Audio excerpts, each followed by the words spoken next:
Hello everyone, welcome to मेरी शिक्षा। इस वीडियो में हम बात करेंगे जीआईबी के पेपर फर्स्ट की मॉड्यूल बी। हम देख रहे थे economic concept related to banking. इसका चैप्टर 14 है मनी सप्लाई एंड इन्फ्लेशन। तो ये जो वीडियो में हम देखेंगे इसका पार्ट एक हम कवर करेंगे। इस वीडियो के टॉपिक्स जो हैं, व्हाट इज मनी, पैसा क्या है, मनी सप्लाई कैसे होता है मार्केट के अंदर, फिर इन्फ्लेशन, कॉजेज ऑफ इन्फ्लेशन और मेजर ऑफ इन्फ्लेशन। तो अभी हम पार्ट ए के अंदर ये दो टॉपिक कर रहे हैं, फिर पार्ट बी के अंदर हम ये तीन टॉपिक कवर करेंगे, इन्फ्लेशन, कॉजेज ऑफ इन्फ्लेशन और मेजर ऑफ इन्फ्लेशन। मतलब इन्फ्लेशन पूरा हम देखेंगे पार्ट टू में, पार्ट बी में, और जो मनी है ये देखेंगे हम पार्ट ए में। तो सबसे पहले है what is money. Money is a tool that we have agree as value, making it easy to trade the goods and services। तो मनी एक ऐसा टूल है जो जिसपे हम सभी उसकी वैल्यू को एग्री कर जाते हैं कि ये कुछ वैल्यू होल्ड करता है, ठीक है, जिससे हम कोई सामान और सर्विस खरीद सकते हैं। Money is anything that is generally accepted as payment for goods and service and for the repayment of debts. तो मनी वो हर चीज हो सकती है जिससे हम सभी जनरली एक्सेप्टेड कर लेते हैं कि इससे हम गुड्स और सर्विस परचेज कर सकते हैं और उससे हम अपनी जो डेप्ट है, जो अपना कर्जा है, उसका भी पेमेंट कर सकते हैं। For something to be considered money it must be perform following four keys function. और पैसा हम मनी उसको मान सकते हैं जो ये चार फंक्शन फुलफिल करती है। सबसे पहला मीडियम ऑफ एक्सचेंज। तो पैसा जो है, मनी जो है, वो एक एक्सचेंज करने का, मतलब एक वस्तु का या सर्विस का आदान प्रदान करने का एक मीडियम होती है। Money is use to buy और sell goods and service including individual goods, service and other assets are prized in terms of money and are exchange using money. क्योंकि जो पैसा है वो हमको सर्विस और गुड्स के लेन देन में मदद करता है। क्योंकि जो इंडिविजुअल गुड्स हैं, मतलब कोई सामान या सर्विस जिसका कुछ अलग खुद का प्राइस है, तो ये प्राइस हमको लगा सकते हैं क्योंकि हमारे पास एक मनी का टूल है। मतलब कि हम इस गुड्स के बदले या उस सर्विस के बदले उसको जो वैल्यू पे करना चाहते हैं वो पैसे के टर्म्स में कर सकते हैं, मनी के टर्म्स में कर सकते हैं। तो एक तरह से मनी जो है इस प्राइस को पे करने का एक टूल है जो जिससे हम गुड्स और सर्विस खरीदते हैं। This avoid the problems of barter system where goods are traded directly to other goods. तो मनी की वजह से बार्टर सिस्टम जो था, जो आदान प्रदान का सिस्टम था, कि मतलब एक गुड्स के बदले दूसरा गुड्स दे देने का, तो वो यहाँ पे बंद होता है। और अब कोई भी गुड्स के बदले हम पैसा, मनी दे सकते हैं। क्योंकि पहले ये था कि बार्टर सिस्टम के अंदर प्रॉब्लम ये थी कि अगर अब मेरे पास गेहूं है और किसी के पास बाजरा है, ठीक है, अब मुझे गेहूं देना है लेकिन बाजरा मुझे उसके बदले नहीं चाहिए, ठीक है, तो ये दोनों ट्रेड ही नहीं कर पाते थे। तो यहाँ पे फिर मनी काम आती है कि जिसको गेहूं खरीदना है तो उसको वो मनी दे सकता है और अपना काम कर सकता है। तो मनी जो है मीडियम ऑफ एक्सचेंज का काम करती है। नेक्स्ट है a measure of value. Money act as a common denominator to measure and record the value of different goods and services. जो मनी है, मनी हमेशा एक वैल्यू होल्ड करती है अपने पास। For example, we can say the book is worth 200 rupees and the pen is 20 rupees and making it easy to compare their value. तो हम वैल्यू होल्ड करते हैं, इसका मतलब यह है कि जैसे हम कह सकते हैं कि बुक जो है वो 200 रुपए की है और वो पेन है जो 20 रुपए का है, तो हम इन दोनों वैल्यू को इजीली कंपेयर कर सकते हैं। तो जो पैसा है वो अपने पास वैल्यू एक होल्ड करके रखता है। नेक्स्ट फंक्शन है a store of value over time. Money can be held over a period of time and used to finance future payments. It allow you to save your purchasing power for a later date। तो पैसा जो है, money को हम save करके रख सकते हैं और उसी को हम फ्यूचर के अंदर यूज कर सकते हैं। जैसे अभी जो अगर पैसा ना होता, अगर गुड्स से चल रहे थे, तो कुछ कुछ गुड्स तो ऐसे होते हैं जो फ्यूचर वैल्यू अपनी खो देते हैं। जैसे कोई, जैसे अब गेहूं का एग्जांपल लिया था हमने ऊपर, तो गेहूं है लेकिन उसको बहुत लंबा टाइम तक रखोगे तो वो खराब हो जाएगा, तो उसकी वैल्यू खत्म हो जाएगी। लेकिन जो पैसा है उसकी वैल्यू कभी खत्म नहीं होगी, आप उसको सेव करके रख सकते हो और उसको फ्यूचर यूज में काम ले सकते हो। नेक्स्ट है standard for deferred payments. Money is used as an agreed upon measures for future payments in contracts. This means that loans and future obligations are agreed upon the terms of money. अब पैसा जो है वो deferred payments में काम आता है। Deferred payment मतलब कि हम अगर किसी से लोन लिया, अब हम उससे एक कॉन्ट्रैक्ट कर सकते हैं कि मैं इतने समय बाद, मान लो कि वो 10 साल बाद, 10 साल का लोन था, मान लो 10 साल बाद आपको मैं एक्स रुपीज रिटर्न करूंगा। तो वो जो एक्स रुपीज हैं वो मनी है, और मनी को हम यूज डेफर्ड पेमेंट्स मतलब कि बाद के 10 साल बाद की भी कॉन्ट्रैक्ट कर सकते हैं मनी के ऊपर।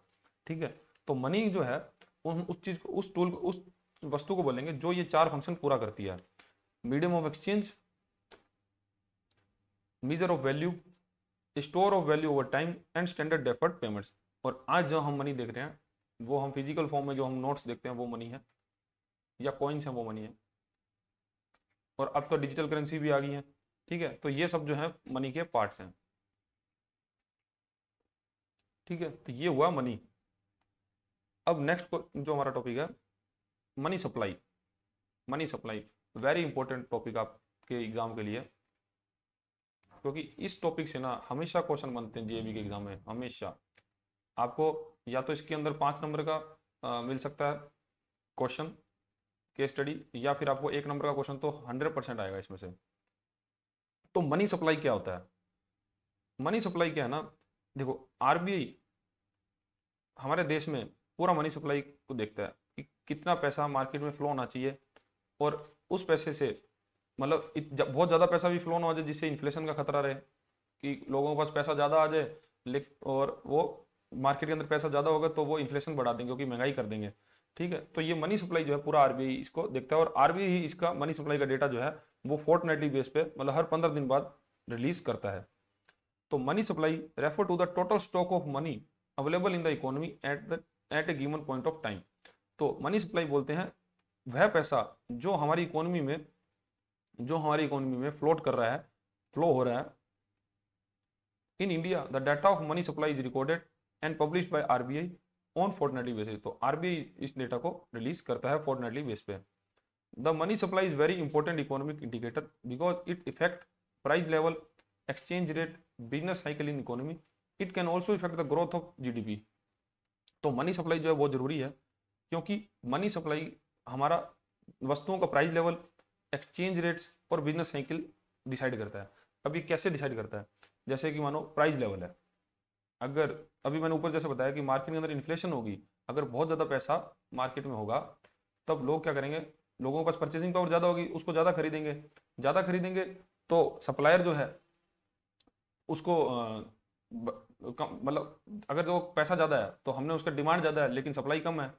ठीक है, तो उसकी वजह से क्या होगा कि लोग फिर उस वस्तु के दाम बढ़ने लग जाएंगे, तो उससे क्या होगा, इन्फ्लेशन आने लगेगा। ठीक है, तो प्राइस लेवल डिसाइड करते हैं।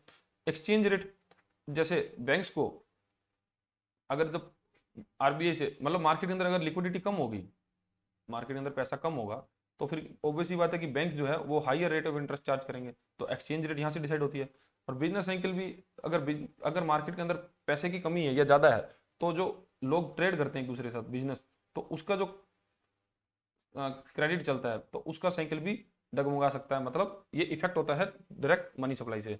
तो इतना जरूरी है मनी सप्लाई, और ये फिर इनडायरेक्टली क्या हमारी जीडीपी ग्रोथ को भी इम्पैक्ट करता है। तो अब मनी सप्लाई को मेजर कैसे करते हैं? The 4 common measures of the money supply used in India are the follows. तो जो 4 इंडिकेटर्स हैं जो जिससे हम मनी सप्लाई को देख सकते हैं। तो सबसे पहले तो ये देखा कि मनी सप्लाई होता क्या है। मनी सप्लाई एक पॉइंट ऑफ टाइम में हमारे देश में जितना पैसा फ्लोट हो रहा है, ये हमारी इकोनॉमी में जितना पैसा है अवेलेबल, उसको ही मनी सप्लाई बोलते हैं। मनी सप्लाई का डेटा जो है आरबीआई फोर्टनाइटली बेस पे इशू करता है, और मनी सप्लाई इतना इंपॉर्टेंट इंडिकेटर है क्योंकि ये हमारे देश में प्राइस लेवल्स, एक्सचेंज रेट और बिजनेस साइकिल को इफेक्ट करता है। अब हम देखेंगे कि मनी सप्लाई किस प्रकार से क्या क्या इंडिकेटर्स हैं और कैसे उसको कैलकुलेट करते हैं। जैसे सबसे पहले आता है नैरो मनी, जिसको हम M1 बोलते हैं। M का मतलब है मनी। ठीक है, तो ये क्या है, मतलब गवर्नमेंट क्या है ना, ऐसे 4 कॉमन मेजर्स बना रखे हैं कि पैसे को अलग अलग तरीके से, अलग अलग तरीकों से कैसे हम मतलब एक तरह से इंडिक्स हैं जिससे हम ये देख सकते हैं कि हमारी इकोनॉमी में पैसा जो है किस प्रकार से फ्लोट हो रहा है। तो सबसे पहले है नैरो मनी, जिसको M1 बोलते हैं। तो नैरो मनी कैलकुलेट करने के लिए करेंसी विद द पब्लिक, जो पब्लिक के पास जो पैसा है पब्लिक के हाथ में, plus demand deposit in the banking system, और डिमांड डिपॉजिट जो है बैंकिंग सिस्टम है, और other deposit with the RBI। ठीक है, अब पहले तो ये समझना होगा कि क्या currency with the public, demand deposit और बैंकिंग RBI, और ये क्या होता है। तो पहले तो हम बात करते हैं डिपॉजिट्स की। जो हम बैंक्स में डिपॉजिट्स करते हैं, अब बैंक में डिपॉजिट होता है दो तरीके से, हम सब जानते हैं। ठीक है, एक होता है डिमांड डिपॉजिट, एक होता है टाइम डिपॉजिट, या जिसको हम टर्म डिपॉजिट भी बोलते हैं। ठीक है, अब डिमांड डिपॉजिट के अंदर क्या आता है, डिमांड डिपॉजिट के अंदर आता है करंट अकाउंट, सेविंग अकाउंट, और टर्म और टाइम डिपॉजिट में आता है रिकरिंग अकाउंट और फिक्स्ड अकाउंट। तो जिसको हम कासा और राफा बोलते हैं, ये वही है। ठीक है, अब उसके अंदर क्या बोला कि करेंसी विद द पब्लिक, तो पब्लिक के पास जितना पैसा है हाथ में, नैरो मनी कैलकुलेट करने के लिए, M1 कैलकुलेट करने के लिए, पब्लिक का पैसा, currency with the public plus demand deposit with the banking system. तो इसमें सिर्फ डिमांड डिपॉजिट वो होता है जिसका कस्टमर, बैंक का कस्टमर, वो उस अपने पैसे की डिमांड कभी भी कर सकता है बिना किसी प्रायर इंटीमेशन के, मतलब वो कभी भी बैंक में आके वो पैसे को विड्रॉ कर सकता है, उसको बोलते हैं डिमांड डिपॉजिट। तो M1 निकालने के लिए currency with the public plus demand deposit in the banking system plus other deposit with the RBI। अब अदर डिपॉजिट विद RBI क्या है, ऐसे डिपॉजिट जैसे कोई हमारे सेमी गवर्नमेंट ऑर्गेनाइजेशन है, ठीक है, वो कुछ पैसा रखते हैं, या अदर कोई फाइनेंशियल इंस्टीट्यूशन है जो RBI के पास पैसा रख रहे हैं, तो उस पैसे को भी इसमें ऐड किया जाता है। तो नैरो मनी का फॉर्मूला हुआ currency with the public plus demand deposit with the banking system plus other deposit with the RBI। ठीक है, तो ये हमारा फॉर्मूला हुआ M1 का। M1 जो है सबसे ज्यादा लिक्विड मनी होती है। लिक्विड मनी मतलब इसको इमीडिएटली कभी भी यूज किया जा सकता है। ठीक है, तो ये हुआ हमारा नैरो मनी। तो इसमें आपको ध्यान रखने वाली बात है कि करेंसी विद द पब्लिक का क्या मतलब है। Currency with the public is the currency in circulation minus the cash held with the banks. तो इसमें जो मतलब जो करेंसी है पब्लिक के हाथ में, उसमें जो सर्कुलेशन के अंदर करेंसी है उसमें से माइनस करना कैश जो है बैंक के अंदर जमा करा हुआ है। तो मतलब जिनके हाथ में जो करेंसी है, जो फिजिकल करेंसी जिसको है, उसी को हम करेंसी विद द पब्लिक कहेंगे। ठीक है, और अगर हमको एग्जाम के अंदर करेंसी इन सर्कुलेशन दिया हो तो हमको वो यहाँ इनको फॉर्मूले में नहीं लेना, हमको करेंसी विद द पब्लिक लेना, मतलब सर्कुलेशन की जो करेंसी है उसमें हमको cash held with banks minus करना होगा। ठीक है, तो इस प्रकार हम M1 जो है नैरो मनी उसको कैलकुलेट करते हैं। नेक्स्ट जो है M2। अब M2 का फॉर्मूला है M1 जो हमने ऊपर कैलकुलेट किया plus saving deposit of the post office saving banks. तो M1 के अंदर जो सेविंग बैंक्स पोस्ट ऑफिस के अंदर हमने जो सेविंग कर रखी है उसको हम ऐड कर देंगे। अब देखो ये तो हमने डिपॉजिट्स पढ़े थे, अब डिपॉजिट भी हम क्या है, एक तो बैंक में करते हैं, नीचे देखते हैं, देखिए डिपॉजिट्स भी तो है, हम एक तो बैंक में करते हैं, एक पोस्ट ऑफिस में करते हैं। ठीक है, और पोस्ट ऑफिस के अंदर एक तो जो हम सेविंग अकाउंट्स में रखेंगे, और एक जो हम लॉन्ग टर्म के लिए रखते हैं, लॉन्ग टर्म इन्वेस्टमेंट्स करते हैं जो, तो हमको इन्वेस्टमेंट्स को नहीं लेना, हमको सिर्फ सेविंग बैंक अकाउंट के बैलेंस को लेना है। ठीक है, जैसे बैंक का तो हमने ऊपर देख ही लिया कि हम डिमांड और टर्म दो तरह के रखते हैं। ठीक है, लेकिन अब हम जो M2 निकालने वाले हैं, M2 के लिए हमको पोस्ट ऑफिस की सेविंग बैंक अकाउंट का बैलेंस लेना है, M1 plus post office saving bank account. ठीक है, इससे निकलेगा M2। तो M1 plus saving bank deposit और post office saving bank accounts. ठीक है, उसके बाद जो सबसे कॉमन है ब्रॉड मनी, जिसको हम M3 बोलते हैं, ब्रॉड मनी और M3। अब इसमें ये ध्यान रखना है कि ब्रॉड मनी में M2 नहीं है, ये M1 ही है। M1 को प्लस करना है, M1 plus time deposit with the banking system. तो M1 plus time deposit with the banking system. Time deposit जैसे हमने यहाँ पे बात करी, ये टाइम डिपॉजिट।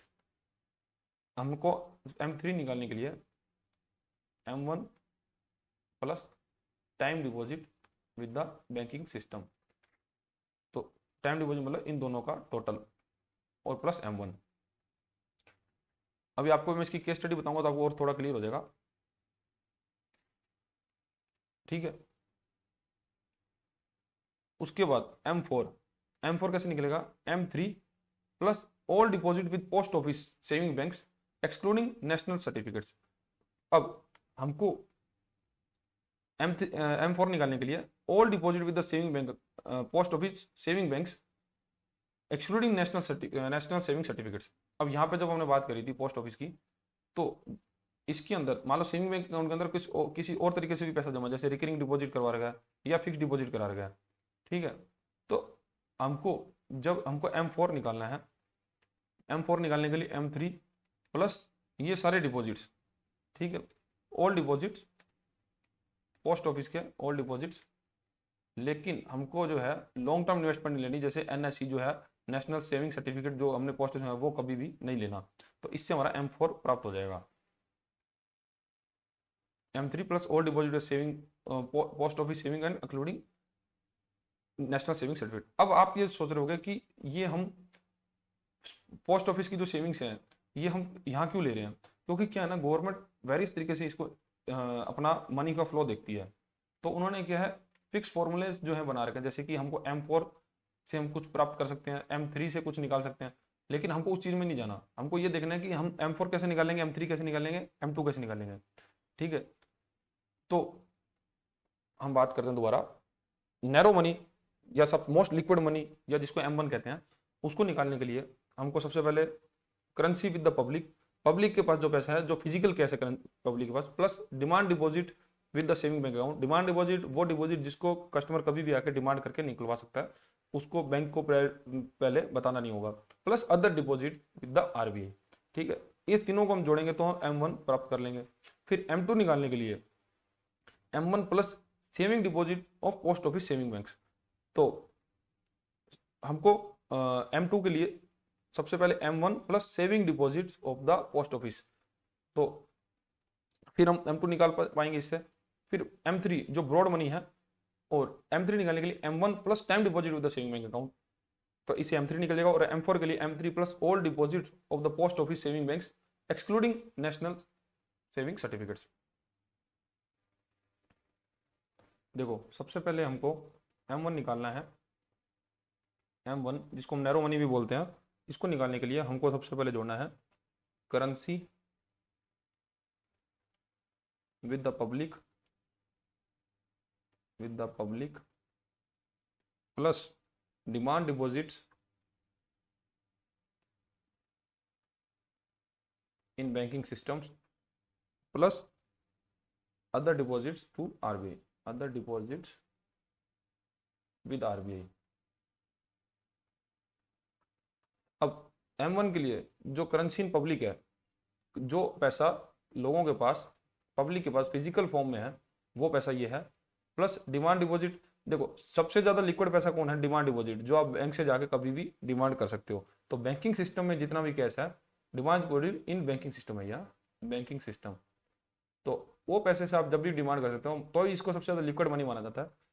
तो physical cash plus demand deposits like saving bank account और करंट बैंक अकाउंट। ठीक है, और उसके बाद अदर डिपॉजिट्स विद RBI।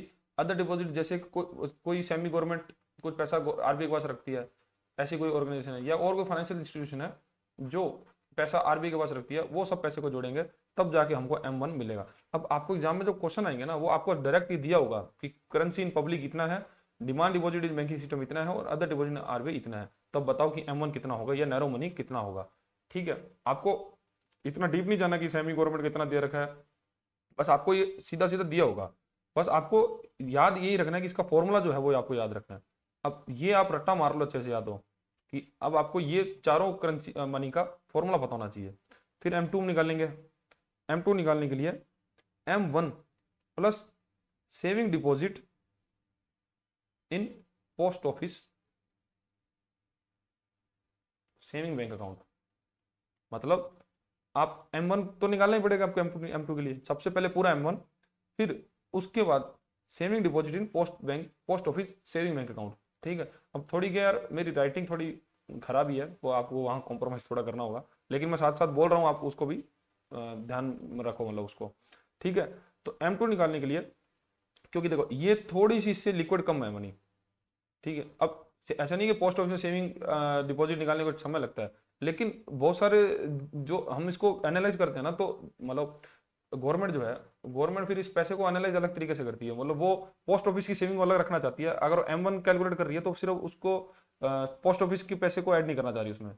ठीक है, तो वो उनका अपना कुछ फंडा है, लेकिन हमको ये ध्यान रखना है कि M2 निकालने के लिए M1 प्लस अगर उसमें पोस्ट ऑफिस की सेविंग डिपॉजिट जोड़ दें तब M2 हमको प्राप्त हो जाएगा। अब M3 के ब्रॉड मनी है, एग्जाम में हमसे पूछ सकते हैं कि ब्रॉड मनी इनमें से कौन सी है, तब आपको ये बताना होगा कि वो M3 है, ब्रॉड मनी है। ठीक है, अब M3 निकालने के लिए आपको सबसे पहले M1 लिखना है। बस यहाँ पे बहुत लोग गलती करते हैं, यहाँ पे M2 जोड़ देते हैं। आपको ये ध्यान है कि M3 के लिए हमको M1 ही जोड़ना है। M1 plus time deposits with the banking system. Banking system मतलब ओवरऑल पूरे बैंक के अंदर जितने, ओवरऑल पूरे कंट्री के अंदर जितने बैंक हैं, उन पूरे बैंकिंग सिस्टम के अंदर कितने टाइम डिपॉजिट हैं। टाइम डिपॉजिट मतलब फिक्स डिपॉजिट या रिकरिंग डिपॉजिट, मतलब जिसको विड्रॉ इमीडिएटली नहीं किया जा सकता, उसका कुछ टेन्योर है। ठीक है, तो इसको ब्रॉड मनी बोलते हैं। क्योंकि M1 के अंदर हमने पूरी लिक्विड मनी ले ली, उसके बाद हमने टाइम डिपॉजिट भी जोड़ दिया, तो हमको ब्रॉड मनी मिल जाती है। ठीक है, तो ये हो गया हमारा M3। अब आता है M4 की बारी। M4 हुआ हमारा M3 जिसके अंदर हमने M1 और टाइम डिपॉजिट पूरा ले रखा है। M3 plus all deposits with post office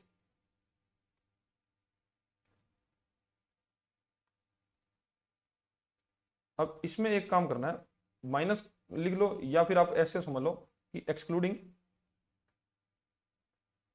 national saving certificates जो हमको पोस्ट ऑफिस से लेते हैं हम, या एनी लॉन्ग टर्म इन्वेस्टमेंट कोई लॉन्ग टर्म इन्वेस्टमेंट कुछ पोस्ट ऑफिस में कर रही हो, तो मतलब उसको हम माइनस कर देंगे। तो हमको क्या है, इन्वेस्टमेंट इंस्ट्रूमेंट इसमें मनी के अंदर लेने, हमको सिर्फ जो लिक्विड जो पैसा है उसको ही कैलकुलेट करना है। तो हमको ये याद रखना है कि M4 के लिए M3 plus all deposit with post office, सारे डिपॉजिट लेने हैं पोस्ट ऑफिस के, बस उसमें अगर नेशनल सेविंग सर्टिफिकेट ऐड है तो उसको हटा देना है। ठीक है, तो इस प्रकार से हम हमारा मनी जो है, हम चार मनी जो है उसको हम कैलकुलेट करते हैं। अब इसके एग्जाम्पल के लिए मैं आपको बता देता हूं, जैसे कि मानो आपके पास वॉलेट के अंदर, मान लो M1 की बात करते हैं, M1 आपके पास वॉलेट के अंदर 10,000 रुपये हैं। ठीक है, और 10,000 रुपये आपके वॉलेट के अंदर है, ये सॉरी यहाँ पे आएगा 10,000 रुपये हैं, और आपके जो बैंक के अंदर है, बैंक के अंदर मान लो 7,000 रुपये हैं, और अदर डिपॉजिट तो आपको कोई है नहीं। ठीक है, तो आपके पास M1 कितना हुआ, 17,000 रुपये। ठीक है, ये आपको होगा 17,000 रुपये, बोला आपके पूरे घर की बात करें, पूरे हाउस होल्ड की बात हो रही है। ठीक है, अब आपके पूरे घर में आपके पास 10,000 रुपये कैश है और 7,000 रुपये आपके बैंक में है, तो आपके पास जो कैश होगी M1 होगी वो 17,000 रुपये होगी। अब बात करते हैं M2 की। ठीक है, अब आपकी दादी है, आपकी दादी बोली कि मेरी पोस्ट ऑफिस के अंदर मेरी सेविंग है 50,000 रुपये। ठीक है, तो आपके घर की फिर उस टाइम M2 कितनी हुई, क्योंकि M1 जो हमारी ऊपर 17,000 निकल चुकी है, अब दादी की अगर 50,000 पोस्ट ऑफिस के जोड़ दें तब हमारे पास टोटल हो गया 67,000 रुपीज M2। ठीक है, उसके बाद M3 के अंदर जो कि ब्रॉड मनी है, उसको कैलकुलेट करना है। अब यहाँ पे आता है टाइम डिपॉजिट्स। अब आपके दादाजी दादाजी बोलते हैं कि मेरे पास बैंक के अंदर मैंने FD करा रखी है 1,00,000 रुपए की। ठीक है, तो अब दादाजी की FD को जोड़ दें तो हमारे पास M1 कितनी थी, M1 थी हमारे पास 17,000 रुपये, तो 17,000 प्लस 1,00,000, तो हमारे पास आ गया ब्रॉड मनी 1,17,000 रुपये। ठीक है, उसके बाद आती है M4 की बारी। M4 में अब आपकी मतलब दादा की जो पोस्ट ऑफिस में भी 50,000 रुपये की FD थी, और दादी की जो हमने ऊपर बात करी 50,000 रुपये की दादी की FD थी, तब हम यहाँ पे M4 तो निकालेंगे। तो M3 हमने कितना निकाल चुके हैं, 1,17,000।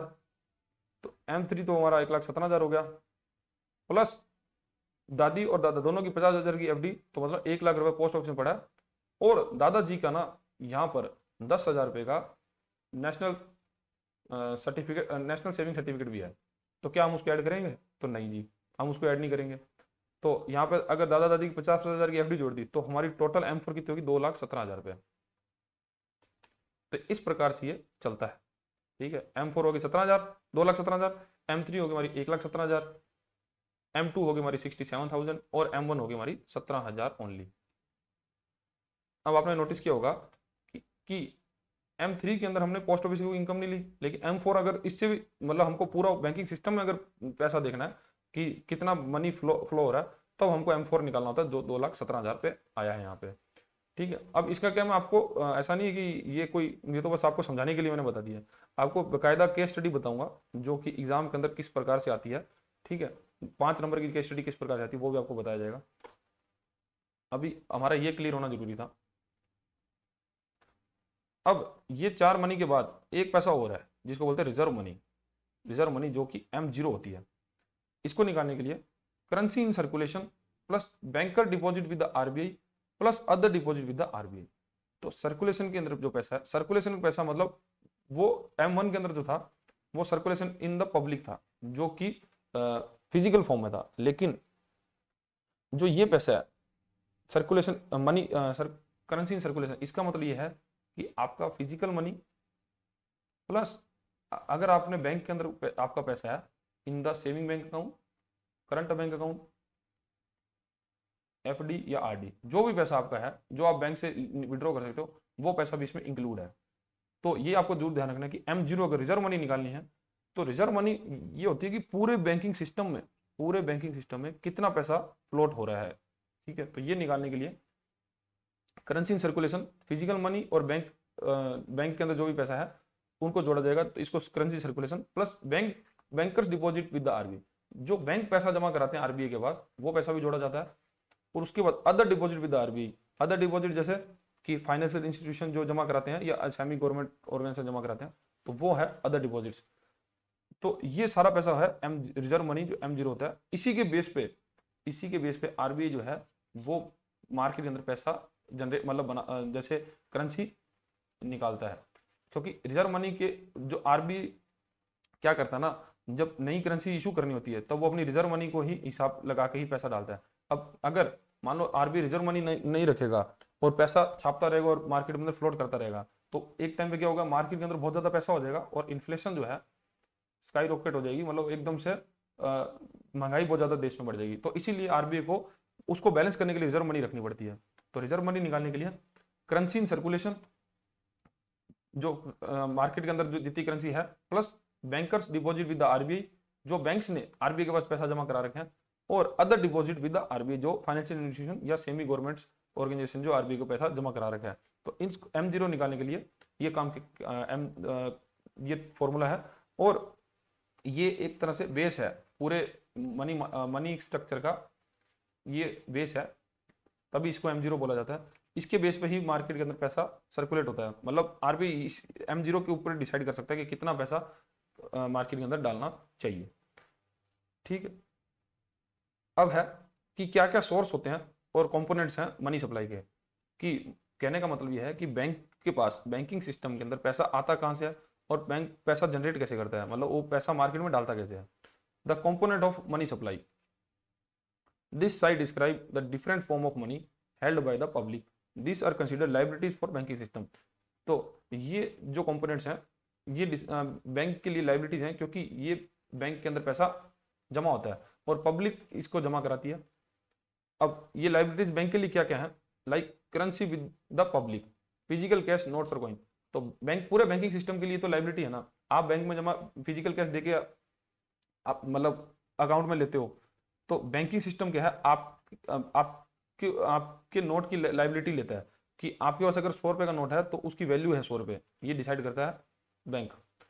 फिर demand deposits, money in saving and current account that can be withdrawn any time. अब बैंक के लिए ये भी लाइबिलिटी है कि आपने जो बैंक को पैसा दिया तो आपकी तो एसेट होगी, ये सेविंग बैंक अकाउंट में या करंट बैंक अकाउंट में, आपके लिए तो एसेट होगी, लेकिन बैंक के लिए तो लाइबिलिटी है ना, आप कभी भी बैंक से मांग सकते हो। तो this is the liability for bank. फिर है time deposit, money locked in the fixed period like fix deposit, तो फिक्स डिपॉजिट है वो भी लाइबिलिटी होगी। And other deposit with the RBI, A minor component consisting the special deposit with the central bank. और special deposit मतलब यही, जैसे अब ऊपर हमने बात करी, जैसे गवर्नमेंट इंस्टीट्यूशन कुछ ऐसा पैसा जमा कराते हैं या फाइनेंस इंस्टीट्यूशन कुछ जमा कराते हैं, तो वो है अदर डिपॉजिट विद आरबीआई। तो ये जो सारा है, ये सारे कंपोनेंट्स जो हैं वो बैंक के लिए एक तरह से लाइबिलिटी होती है। और अगर इनको सबको जोड़ दें तो ये क्या बनता है, M3। अब M3 कैसे बना, देखो हमने जो M3 का फॉर्मूला देखा था, ये M3 का फॉर्मूला था जिसमें M1 plus time deposit with the banking system. अब M1 क्या था, M1 ये था currency with the public, demand deposit with the banking system और other deposit with the RBI. तो यहाँ पे हमने क्या जोड़ा है, currency with the public, demand deposit with the RBI और other deposit with the demand deposits, currency with the public और अदर डिपॉजिट। तो अगर हम पहला, दूसरा और चौथा जोड़ दें तो ये हमारा M1 बन गया। और M3 निकालने के लिए हमने क्या देखा था, M3 बराबर M1 प्लस टाइम डिपॉजिट, तो यहाँ टाइम डिपॉजिट जोड़ देंगे तो हमारा M3 जो है प्राप्त हो जाएगा। ठीक है, तो ये होता है मनी के कंपोनेंट्स, मनी सप्लाई के कंपोनेंट्स। तो फॉर्मूला इसका है कि what form is money in, तो पैसा बैंक के पास आ कहां से रहा है, बैंकिंग सिस्टम में पैसा कैसे आया, तो उसको निकालने के लिए currency with the public, demand deposit with the banks, time deposit with the banks plus other deposit with the RBI. तो ये हमारा M3 बन गया। अब है सोर्स ऑफ द मनी, कि आरबीआई, ये पैसा तो इसके पास आ गया, ठीक है, ये पैसा तो बैंकिंग सिस्टम के पास आया। अब बैंकिंग सिस्टम पैसा बाहर कैसे बेचता है, मतलब अब मार्केट के अंदर पैसा कैसे लेके आता है, जिससे कि वो एक बैलेंस क्रिएट कर पाए मार्केट में। ठीक है, this side show how the money was created through the activities of banking system, these are considered assets of the banking system. और ये जो एक्टिविटीज हैं ये बैंक के लिए एसेट्स का काम करती हैं। जैसे net bank credit to the government, loans provided by banks to the government. अब बैंक क्या है, क्योंकि बैंकिंग सिस्टम के ऊपर के जितने कंपोनेंट्स थे वहां से पैसा लिया, लेकिन बैंक उस पैसे का क्या करेगा कि गवर्नमेंट्स को जैसे वेरियस तरीके से लोन देता है, अगर गवर्नमेंट को लोन दिया तो गवर्नमेंट उस पैसे को कहाँ, मार्केट में ही खर्चेगी ना। तो एक तरह से उन बैंक्स ने मार्केट के अंदर पैसा जो है पंप कर दिया। ठीक है, तो ये है एक तरीका net bank credit to the government. Next है bank credit to the commercial sector. अब बैंक जो है कमर्शियल सेक्टर को भी लोन देगा, loan given to the private business and individuals, जैसे हम कार लोन, होम लोन लेते हैं। ठीक है, तो ये जो लोन है, इस मतलब ये लोन हमने लिया, अब हमने उस लोन को तो लिया, हमने उसको कहाँ खर्चा, हमने मार्केट में ही खर्चा, तो वो एक तरह से जीडीपी में कंट्रीब्यूट कर रहा है ना। तो ये तरीका है कि बैंक के जो एसेट्स हैं, अब लोन अकाउंट तो बैंक के लिए एसेट्स होगी ना, क्योंकि ये एसेट्स वो कि हमको आगे चल के वो पैसा वापस मिलेगा कस्टमर से, और हमको उस पर इनकम भी होगी, जैसे इंटरेस्ट इनकम होगी बैंक को। तो ये दूसरा तरीका है bank credit to the commercial sector. Next है net foreign exchange assets, the banking system holding the foreign currency. अब फॉरेन करेंसी के रूप में भी बैंक पैसा मार्केट में डालता है, कैसे, जैसे इंडिया के अंदर फॉरेन करेंसी आई तो ऑब्वियस सी बात है कि इंडिया में तो वो चलेगी नहीं, लेकिन बैंक्स क्या करेंगे, उस फॉरेन करेंसी को खरीद लेंगे। उस फॉरेन करेंसी को खरीदेंगे, जैसे आरबीआई उसको खरीद रहा है, आरबीआई उसके बदले में जो इंडियन नोट्स हैं, इंडियन करेंसी जो है वो मार्केट में सर्कुलेट कर देगा। ठीक है, तो मतलब जितना फॉरेन करेंसी मार्केट में आई उसको उसी के इक्विवेलेंट इंडियन मनी हमने मार्केट में फ्लोट कर दी। तो इस प्रकार से क्या है, हम फॉरेन करेंसी एक्सचेंज के अंदर भी मार्केट में पैसा पंप करते हैं। मतलब ये हम वही देख रहे हैं कि मार्केट के अंदर पैसा कैसे जाएगा, गवर्नमेंट का लोन देके, कमर्शियल लोन देके, एक फॉरेन करेंसी को एक्सचेंज करके, government currency liability to the public, जैसे coins and 1 rupee notes issued by government. और जो भारत सरकार है वो कॉइन्स और 1 रुपी जो सिक्के हैं वो इशू करती है, और 2 रुपए से ऊपर के जितने भी नोट्स हैं वो सारे इशू करती है आरबीआई, ये आपको पता ही होगा। तो सरकार 1 रुपए और कॉइन्स और 1 रुपए के नोट्स इशू करके भी मार्केट में पैसा डालती है। अब इसमें माइनस कर देंगे, माइनस क्या करेंगे, net non monetary liabilities like an accounting adjustment like a banks own capital that is subtracted for the balance that the source of the components. अब जैसे बैंक बैंक अपनी लाइबिलिटीज और एसेट्स तो plus minus करेगा, लेकिन bank के जो on profit है, ठीक है, या उसकी खुद की कैपिटल है जो अपने बैंकिंग सिस्टम में डाली हुई है, उसको हम माइनस कर देंगे। ये हम पूरी बात क्या कर रहे हैं, जैसे मान लो एक बैंक है, एक बैंक है, बैंक के अंदर उसकी बैलेंस शीट है, बैलेंस शीट के अंदर ये लाइबिलिटीज और ये एसेट्स।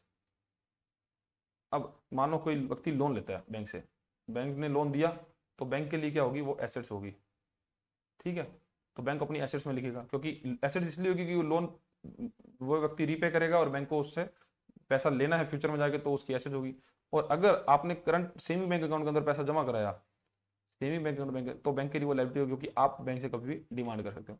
अब लाइबिलिटीज के जितने भी कंपोनेंट्स आएंगे अ, वो होंगे money,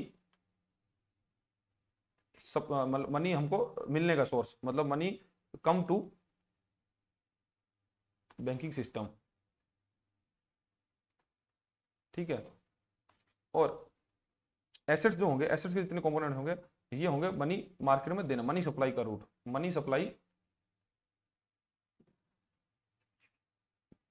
money goes to, money goes to banking system,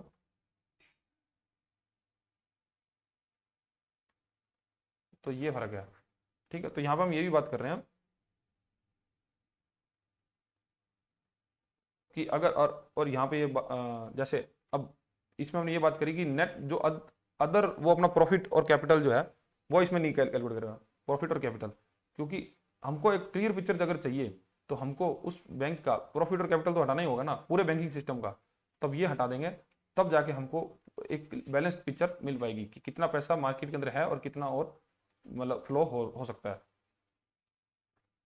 ठीक है। तो इसका फॉर्मूला क्या है, मनी सप्लाई एसेट साइड का, how was the money created, तो पैसा कैसे, ये तो हमने बात करी थी, पैसा कैसे क्रिएट होगा, मतलब पैसा कैसे मार्केट में जाएगा।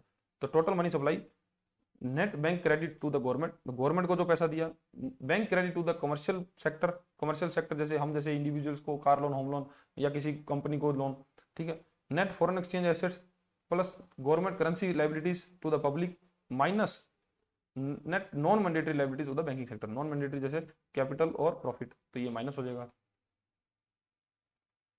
ठीक है। इस प्रकार से हम टोटल मनी सप्लाई को कैलकुलेट कर सकते हैं। और ऊपर जो हमने बात करी कि अगर हमको पैसा कैसे रिसीव हुआ उसकी बात करें, तो total currency with the public, public के पास कितनी करेंसी है, जो बैंक्स में जमा कराया उन्होंने, डिमांड डिपॉजिट, टाइम डिपॉजिट और other deposit with the RB. तो इससे हम एक बैलेंस व्यू देख सकते हैं कि मनी सप्लाई मार्केट में किस प्रकार से हो रही है। नेक्स्ट टॉपिक जो हमारा है वो है मनी मल्टीप्लायर। मनी मल्टीप्लायर क्या होता है, मल्टीप्लायर को समझने के लिए हम पहले यहाँ पे बात करते हैं। देखो, मनी मल्टीप्लायर जैसे एक बीज होता है, सीड होता है, एक सीड को जब हम बोते हैं तब हमको एक उसके बाद हमको क्या मिलता है, ट्री, या उस पर ट्री पे मिलते हैं फ्रूट्स। तो ये क्या हुआ, ये सीड जो है ये मल्टीप्लायर हो गया। तो इसी तरह बैंकिंग टर्म्स में बात करें तो जब आरबीआई, मान के चलो कि आरबीआई ना सभी बैंक्स को बोलता है कि कुछ पैसा जो है वो हमारे पास रिजर्व पे रखोगे आप, ठीक है, रिजर्व में रखोगे, और मानो कि इसको बोलते हैं सीआरआर, ठीक है। आपने पढ़ा ही होगा कि मॉनेटरी पॉलिसी के अंदर अपने सीआरआर रखना पड़ता है बैंक्स को। अब सपोज करो कि ये सीआरआर जो है 10% है, तो कहने का ये मतलब है कि अगर बैंक के पास 10,000 रुपये हैं तो उसको 1,000 रुपया आरबीआई के पास रखना होगा, ठीक है।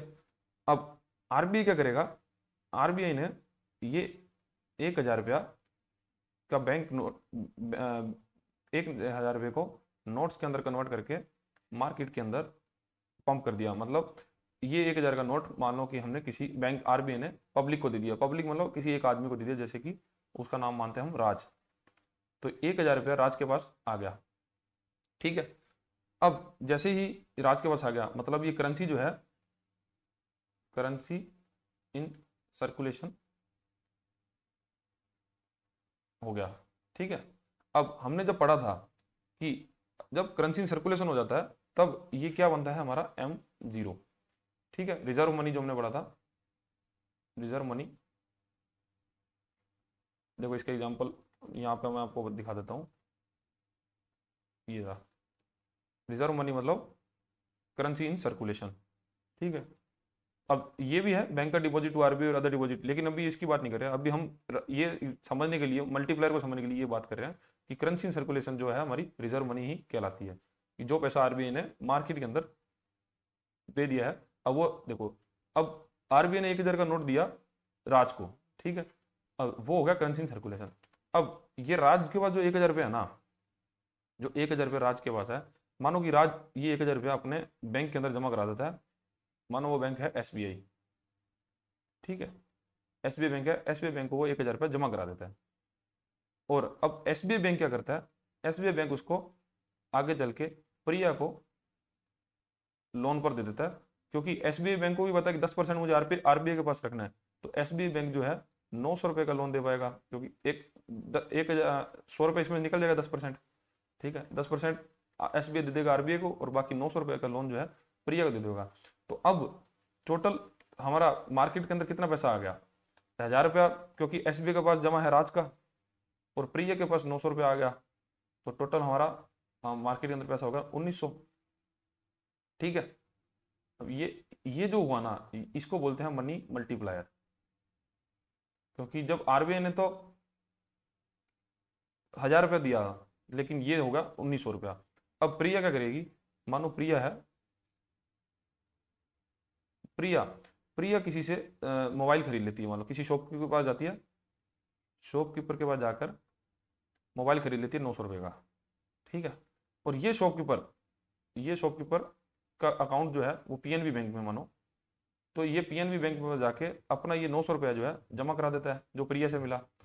अब प्रिया से जो 900 रुपये मिला, अब पीएनबी बैंक के पास 900 रुपये आ गया, तो अब पीएनबी बैंक क्या करेगा, इसको आगे मान लो किसी को लोन पे देते हैं, मानते हैं कि अनिल को लोन पे दे दिया। अब ये इसमें 900 रुपये जो है, इसका 10% तो उसको आरबीआई को देना होगा, तो 10% तो आरबीआई को चला गया, तो 810 रुपये वो लोन पे दे पाएगा, तो 810 रुपये दे देगा अनिल को। तो अब मार्केट के अंदर कितना पैसा हो गया, 1,900 प्लस 810, तो ये हमारा हो गया 2,710 रुपये। तो ये कहने का ये मतलब है कि जब पैसा मल्टीप्लायर होने लग जाएगा, रिजर्व मनी के ऊपर। रिजर्व मनी क्या थी हमारी, M0, जो यहाँ पे 1,000 रुपये था, ये हमारा रिजर्व मनी था। तो 1,000 रुपये देखो ये मल्टीप्लाई हो गए, होते होते 2,710 होगा, तो ये एक तरह से चेन रिएक्शन बन जाएगा। तो ये ऐसे ही चलता रहेगा, ये 2,710 है, अभी जिसके वक्त अब मानो कि अनिल के पास पैसा आ गया, अनिल फिर जाएगा बैंक में देगा, या अनिल कुछ खर्चा करेगा कहीं पे और कुछ खरीदेगा, तो वो फिर पैसा बैंक में जाएगा। तो ऐसे करते करते करते करते ये एक तरह से चेन रिएक्शन हो जाएगा एक ही करेंसी का, मतलब वो 1,000 रुपये बढ़ते बढ़ते हम मान के चलते हैं कि चलो 10,000 रुपये हो गए। ठीक है, जैसे जिस प्रकार से 2,710 जैसे हुआ, ऐसे बढ़ते बढ़ते 10,000 हो गए। तब हम जहाँ पे मनी मल्टीप्लायर देखेंगे ना, तो मनी कितनी बार मल्टीप्लाई हुई, तब मनी मल्टीप्लायर को देखेंगे तो हमको ये समझ होगा, ये जो 10,000 बनेंगे ना, ये M3 बन जाएगा। M3 हमने क्या देखा था, जो कि हमारा ब्रॉडर मनी थी, जो देखो M3 हमारा क्या था, ब्रॉड मनी थी, जो M1 plus time deposit with the banking system. अब M1 हमारा currency in the public, demand deposit to the banking system and other deposit to RBI. ये M3 क्यों बनी, M3 इसलिए बनी क्योंकि ये पैसा जो घूम रहा है, ये मार्केट में घूम रहा है ना, ये पैसा मार्केट में घूम रहा है, किसी व्यक्ति के पास पैसा आएगा, या तो सर्कुलेशन में रखेगा पैसे को, मतलब पब्लिक के हाथ में रहेगा कैश के रूप में, या फिर वो उसका क्या करेगा, सेविंग बैंक अकाउंट में रखेगा, या फिर उसका टर्म डिपॉजिट लेगा। तो मतलब व्यक्ति जो है वो पैसा तो अपना कहीं तो रखेंगे, चाहे अपने हाथ में रखेंगे, चाहे सेविंग बैंक अकाउंट में रखेंगे, चाहे टर्म डिपॉजिट रखेंगे। लेकिन आरबीआई की रिजर्व मनी से आरबीआई ने 1,000 निकाला, लेकिन वो बढ़ते बढ़ते 10,000 हुआ। लेकिन 10,000 हुआ क्या, ये सब पब्लिक के हाथ में या बैंक के पास पैसा है, तो ये जो पैसा बना, ये बन गया ब्रॉड मनी M3 बन जाएगा ना। तब हम मनी मल्टीप्लायर को कैलकुलेट कैसे करते हैं कि M3 डिवाइड बाय M0, तो broad money divide by reserve money, broad money divide by reserve money. हम इसमें यह देखते हैं कि हमारा जो पैसा है वो रिजर्व मनी से निकलकर कितनी बार मल्टीप्लायर हुआ, तो 10,000 इजिकल टू 1,000, क्योंकि 1,000 हमारे M0 था, आरबीआई ने जो लोन किया था, और जो चेन रिएक्शन के बाद जो पैसा हम आया वो मानते हैं कि 10,000 होगा, तो यहाँ पे होगा 10 टाइम्स। तो हमारा जो मनी मल्टीप्लायर है, ये आरबीआई चेक बहुत बार देखता है कि हमारी जो करेंसी है वो कितनी बार मल्टीप्लाई हो, तो 10 टाइम्स। तो ये एग्जाम्पल है, ऐसा नहीं कि ये 10% बैंक्स को रखना होता है, लेकिन आपको इजीली समझाने के लिए इस प्रकार से मनी मल्टीप्लायर काम करता है। अब इसकी डेफिनेशन हम देख लेते हैं। Money multiplier explain the process through which the base money M0 created by the central bank multiplies within the banking system to create larger stock of broad money। तो मनी मल्टीप्लायर एक ऐसा process है जिसमें हम ये देखते हैं कि बेस मनी जो सेंट्रल बैंक बनाता है, M0 जो बनाता है, वो कितनी बार मल्टीप्लायर होगी जिसका एक लार्जर स्टॉक बन गया ब्रॉड मनी का। ठीक है, in simple terms it shows how a small amount of cash created by RBI can lead to much larger amount of total money in the economy through the process of banking given out loans, those loans given to redeposit into other banks which then lead to lend to out the portion of money again। ठीक है, तो ये आपको मैं बता ही चुका हूँ कि आरबीआई जब पैसा बना दिया, आरबीआई फिर उसको इकोनॉमी में डालता है, इकोनॉमी में डालने के बाद फिर कोई व्यक्ति उसको परचेज करता है, परचेज करने के बाद जिसके पास वो पैसा जाता है वो बैंक में जमा कराता है, तो पूरा बैंकिंग सिस्टम में ये पैसा जो है घूमता रहता है, और उसके बाद ये देखा जाता है कि कितनी बार मनी मल्टीप्लाई हुई। Money multiplier is the link between the broad money M3 and the reserve money M0। It is calculated money multiplier is equal to broad money divide by reserve money. ठीक है, तो इस प्रकार हम money multiplier को निकालते हैं। अब आपके अंदर आपके जो एग्जाम में क्वेश्चन आ सकता है ना, वो इसी प्रकार से आ सकता है कि बैंक के पास इतना पैसा पड़ा है, तो मतलब मनी मल्टीप्लायर निकालने से पहले ना आपको M3 निकलवाएगा और उसके बाद M0 निकलवाएगा। अब आपको ये दोनों निकाल के उसके बाद मनी मल्टीप्लायर निकालना होगा। M3, इसीलिए आपको ये जो M3 M0 इनके जो फॉर्मूले हैं ये आपको अच्छे से याद करने होंगे। नेक्स्ट टॉपिक हमारा वेलोसिटी ऑफ मनी। देखो वेलोसिटी ऑफ मनी क्या होता है, इसको एक एग्जांपल के द्वारा हम समझते हैं। देखो वेलोसिटी ऑफ मनी, मानो कि एक किसान है जिसके पास 100 रुपया है। ठीक है, 100 रुपया है। अब ये किसान को कुछ सामान खरीदना है, जैसे कि मान के चलते हैं कि उसको ब्रेड खरीदना है। ठीक है, अब वो किसान इस 100 रुपये से ब्रेड खरीद लेता है एक शॉपकीपर से। ठीक है, और अब यहाँ पे मान के चलते हैं कि अगर उसने 100 रुपये का सामान खरीदा तो हमारा जीडीपी में कॉन्ट्रीब्यूशन कितना हो गया, 100 रुपया। ये 100 रुपये हो गया। अब मान के चलो कि किसान, ये जो ब्रेड का शॉपकीपर था, ये जो जिस मशीन से ब्रेड बनाता था, ठीक है, वो मशीन खराब होगी, मान लो ओवन खराब हो गया। अब उसने मैकेनिक को बुलाया। ठीक है, मैकेनिक आया, तो अब मैकेनिक ने उस मशीन को ठीक करने के 100 रुपये चार्ज किया। ठीक है, 100 रुपये चार्ज किया, तो अब ये मान के चलो कि ये जीडीपी में कॉन्ट्रीब्यूशन 100 रुपये और हो गया, तो ये हो गया 200 रुपये। तो कहने का मतलब है कि एक 100 रुपये था तो किसान के पास, उसने जीडीपी में 200 रुपये कॉन्ट्रीब्यूशन किया। अब मान लो ये मैकेनिक है, अब मैकेनिक को एक्स खरीदने, एक्स अंडे। ठीक है, अब मैकेनिक के अंडे खरीदे, मानो वो 100 रुपये जो उसको मिले थे मशीन को ठीक करने के, वो 100 रुपये के उसने अंडे खरीद लिए। तो अब जीडीपी कॉन्ट्रीब्यूशन होगा 300 रुपये। जो ये 300 रुपये जीडीपी के अंदर आए, जीडीपी मतलब जीडीपी तो पता ही है ना उनको, ग्रॉस डोमेस्टिक प्रोडक्ट्स, मतलब पूरे देश के अंदर ये पूरा देश के अंदर जो गुड्स मैन्युफैक्चरिंग हो रहे हैं और जो सर्विस मैन्युफैक्चरिंग हो रही है, ठीक है, पूरे एक साल में, उसको हम देश का जीडीपी बोलते हैं। अब इस एग्जांपल के आधार पर जीडीपी में अंदर 300 रुपये है।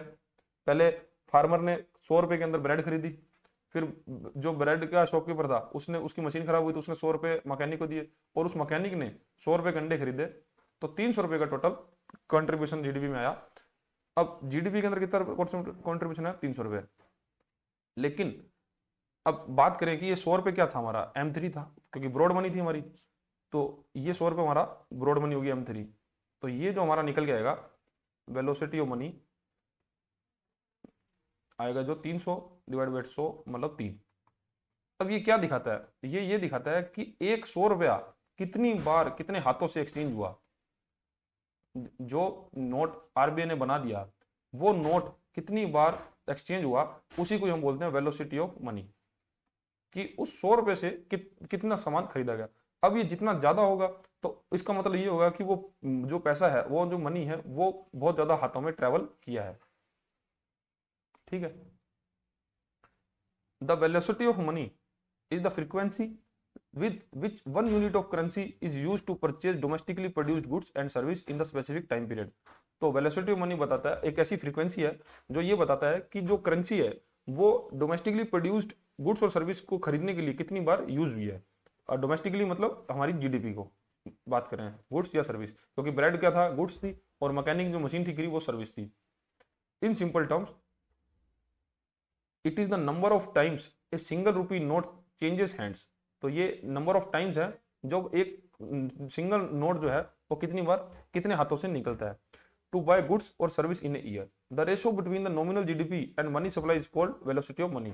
तो वही रेशो जो नॉमिनल जीडीपी और मनी सप्लाई को दिखाता है उसी को ही वेलोसिटी ऑफ मनी कहा जाता है। The velocity is the link between the broad money and nominal GDP. Broad money मतलब M3, और M3 में हम जानते हैं कि हमने क्या क्या जोड़ा था, M1 प्लस टर्म डिपॉजिट, मतलब वो पैसा जो मार्केट के अंदर अवेलेबल है, ये वही सब है, चाहे इसके अंदर सेविंग बैंक डिपॉजिट आ गया। ठीक है। तो ये दिखाता है कि वो करेंसी जो है वो कितनी जगह ट्रेवल किया और कितने हाथों से निकली है।